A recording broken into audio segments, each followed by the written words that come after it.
Hi అండి.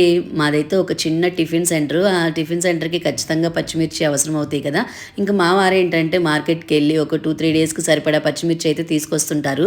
ఇలా ఎళ్ళినప్పుడల్లా ఒక 10 కేజీలయితే తీసుకొస్తారు. ఇంకా నాకు అవన్నీ వలవాలంటే ఒళ్ళు బద్ధకం అండి. అన్ని వలవలేను. ఇంకా మా ఫ్రెండ్స్ అలాగే మా అక్క వాళ్ళు అందరూ ఉన్నప్పుడు ఏంటంటే, "పచ్చిమిర్చి ఉన్నాయా? ఉంటే తీసుకోరా మేము ఒలుస్తాము" అంటారు. ఇంకా అందరం కలిసి అయితే సరదాగా ఇలా పచ్చిమిర్చి ఒలిచేసుకుంటాం. మా చిన్నానండి, మా చిన్నానికైతే చాలా ఇష్టము. ఇలా ఒలిచేటప్పుడు నేను గూడా ఒలుస్తానని చెప్పి పాపం మా చిన్నాన్న గూడా ఇలా పచ్చిమిర్చి ఒలిచేశారు. మాకు హెల్ప్ చేశారు. ఇంక మా అక్కేంటంటే ఇలా పచ్చిమిర్చి ఒలిచాక మొత్తం చెత్త పడుతుంది గదా! ఆ చెత్తంతా క్లీన్ చేయమని నాకొక చీపురు, చాట అయితే ఇచ్చింది. క్లీన్ చేసిన దాకా ఊరుకోలేదండి. పక్కకు గూడా పోలేదు. అంత నమ్మకం నా మీద మా అక్కకి. ఎక్కడన్నా చెత్త ఉంటదేమో అని భయము. ఇంక అంతా క్లీన్ చేసిన దాకా ఉండి ఆ తర్వాతయితే మా అక్కెళ్ళింది. ఇలాంటి అక్క మీకు కూడా ఉంటే కింద కామెంట్ అయితే చెప్పండి.